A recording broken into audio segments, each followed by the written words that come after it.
are having an amazing day today. Hello and welcome to Glowmas day number 3. That's right, it's day 3 of Glowmas.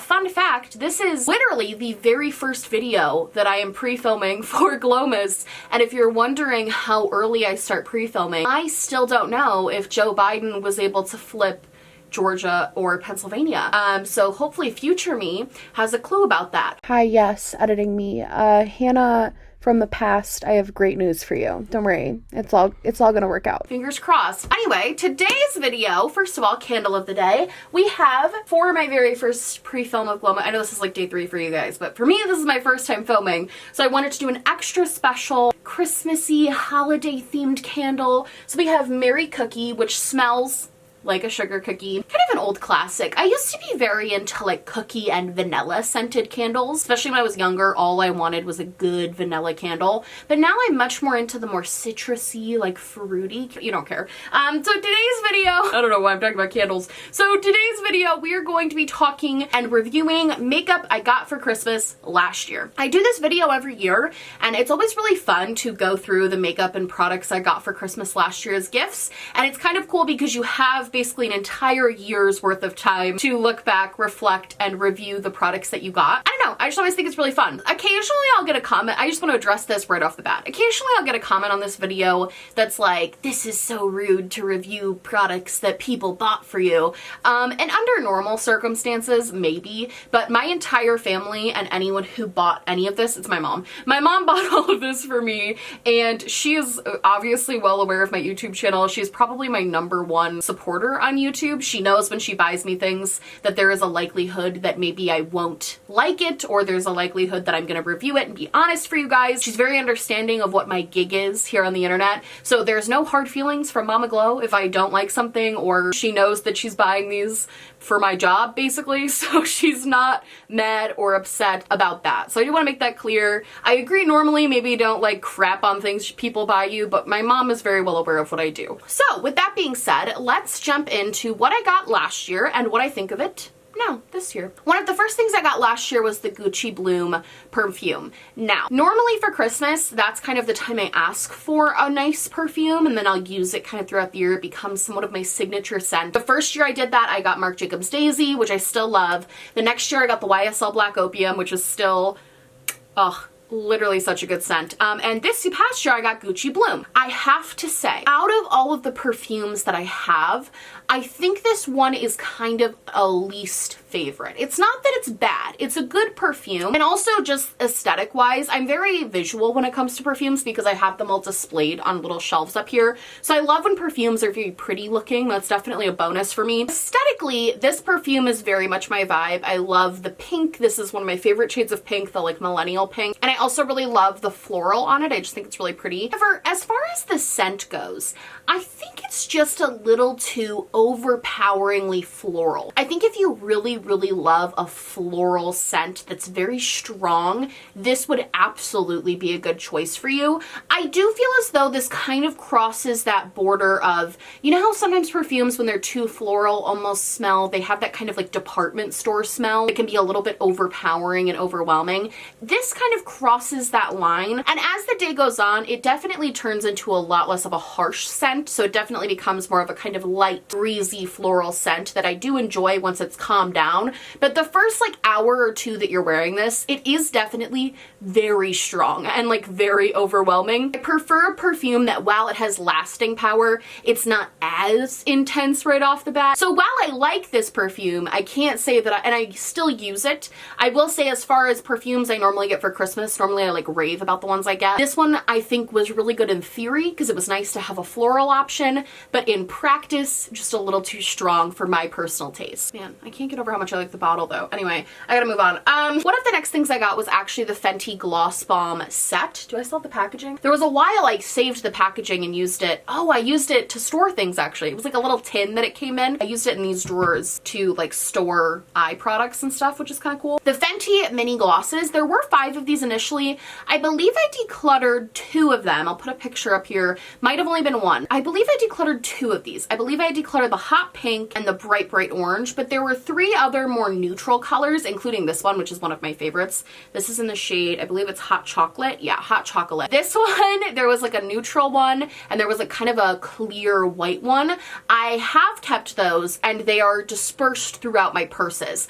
I don't normally love mini products. I've talked before about not being the biggest mini fan, and that's very personal to me just because I have a larger collection, and I do find that minis get lost. So even though they tend to be a good value, I find that sometimes they are a little bit of a waste for me because I don't reach for them over my full-size products. What I have found though is that mini lip products absolutely slap. I should never buy any full-size lip products ever again. I should literally only buy minis. Mini lip glosses, for how much I wear lip gloss and how much I throw lip glosses in my bag haphazardly to like go about my day, these mini lip glosses have been amazing for that. I love that I can just throw one of these little itty bitty things in my bag and be on the go. So I've realized not having a full-size gloss on me at all times for like the sake of gloss of how I use it, which is reapplying it all throughout the day. This is actually really nice how small it is. I also just love the Fenty gloss formula. I think it's really nice. So I am definitely a fan of this product, and I'm glad that I got this. I don't think I would do the set again this year because if I'm remembering correctly, it was in the $40 range for the 5 minis. I think I'm remembering that correctly. I'll fact check it right here, but I'm pretty sure it was in the $40 range. I think I would rather wait to see if like my favorite color came out in a full size, because while I do like the minis, this is kind of the standout color for me. It'd probably be better to just save my money and buy the one shade I like. But if they came out with singular minis that you didn't have to buy in a set and you could pick the mini color you wanted, I would absolutely continue buying the minis. I think they're so cute, so easy for travel purposes, and overall amazing. Next, we have the Laura Mercier Flawless Illuminator Radiance Perfecting Foundation. Okay, here's the thing about this foundation. It's okay. I feel like this foundation had a lot of hype, and that's why I wanted it, was because I heard so many people say really, really positive things about this, that it made your skin just look really glowy and really beautiful and really airbrushed. Frankly, this is kind of one of those foundations that I don't hate it, but it's not one I want to grab for often or am obsessed with. There's definitely certain foundation formulas that are just kind of like, you know, okay, I'll wear it. I tend to wear this on days that I'm just filming because frankly, once you're under the lights, most foundations look pretty good on camera. So sometimes it's nice to have just like foundations that you're like, these are okay. This is totally a YouTuber thing. I'm completely aware of that. But like, sometimes it's nice to just have those foundations that are like, oh, well, this is okay. It doesn't make my skin look horrible. So it's good for filming purposes to not waste the like favorite foundations. So yeah, this is just kind of an okay foundation. It's not anything spectacular, not anything bad. I would put it in a solid meh category. This is definitely one though, for the price, I would not recommend, because I think for how expensive it is, it's definitely not worth that price tag. However, I have seen this at TJ Maxx for like half the price, and if you wanted to try it out for half the price, I think it's worth it. But I think for the like, what, 40 something dollars they're charging for this, absolutely not worth it. Okay, let's talk about easily, after looking at this, like the favorite thing that I got for Christmas last year that has been my favorite product, and that is the Patrick Ta blush in She's Passionate. This is by far not only one of my favorite things I got for Christmas, but also one of my favorite blushes. This blush is beautiful. The formula is fantastic. The color is so perfect for me. It's like the most beautiful pinky peach tone that you could possibly imagine. It's like my dream. This kind of reminds me of an upgraded, elevated MAC Peaches, because for a long time, MAC Peaches was actually one of my favorite blushes. And while I still like that blush and I still use it, this has absolutely taken over as my kind of peachy go-to blush. Something about this formula is just so nice and buildable and beautiful. It just glides onto the skin and makes everything really blushed without being too overly pigmented. You don't have to worry about doing too much, but you can absolutely build it up to get that really e-girl kind of blush that's really in style. I think this blush is perfect. I also think, just again, aesthetics wise, beautiful. I love the mirrored packaging. I love how sleek everything feels. Everything with Patrick Ta, I think I've said this before, but I feel like he on what's trendy in the makeup community, from his product releases to the packaging. So this is definitely one of my favorite things I got. 10 out of 10. Absolutely would recommend this blush. Perhaps a gift for yourself. I don't know. It's the giving season. Give to yourself. I like this blush though. Very, very good. Next, we have one of my other favorite things that I got, which is this Pat McGrath quad. Now, this quad, it's beautiful. Like, it's so, so pretty. It has the red, the copper, the brown, but easily my most used shade is this one. I've said it before, it's kind of like Cinderella in a pan. It's so beautiful and sparkly and just like the Pat McGrath formula that somehow, despite trying, I feel like other brands just can't do this. I think what's so special about these Pat McGrath shades, and JD Glow comes very close, but I think specifically with these types of shadows is if you look at it really closely, it is a hyper glitter shade. Like, there's so much glitter in here, but I think the dimension of glitter that Pat McGrath shades are able to achieve is what makes them so unique and special. I absolutely love this shade.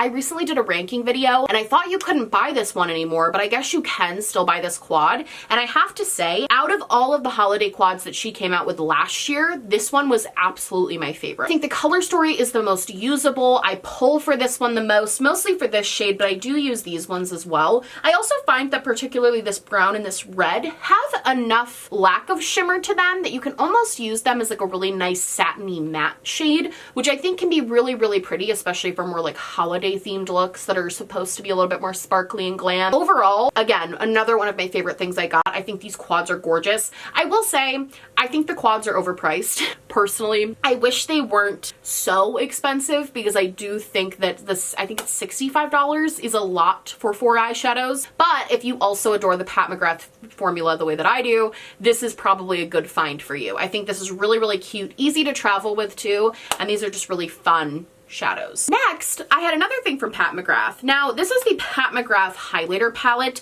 The reason I wanted this highlighter palette was literally, I'm not kidding, for this shade in the middle, this gold, like gold to blue shift. Something about this middle shade just really stuck out to me, and I had seen swatches and I really wanted it for that reason. And if you'll look at which one has powder around it and which one was the most used, it was this one.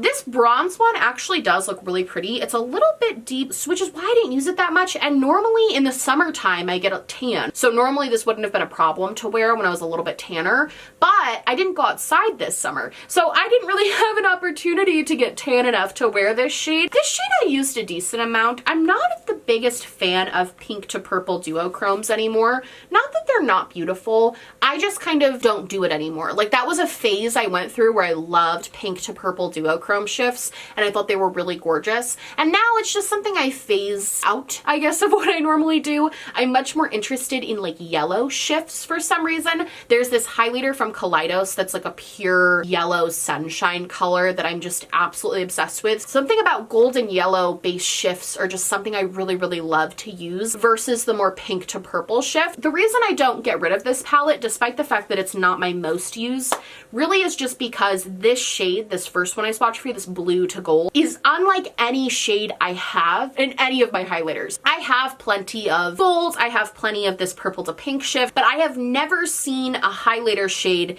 that is quite like this one. I believe it's called, there's no name, that is quite like this one. I have never found something similar to it. I've never seen something similar to it. It is completely and totally unique to my collection, and for that reason I really like this palette. Pat McGrath always crushes it with the packaging. I wish this is how she had her eyeshadow package. I wish the packaging that the palettes came in was the actual packaging of the palettes like this one. I think it'd just look better. So finally, the final thing of makeup I got that I would like to review is the Huda Beauty Mercury Retrograde palette. This palette came out as Huda's holiday palette last year.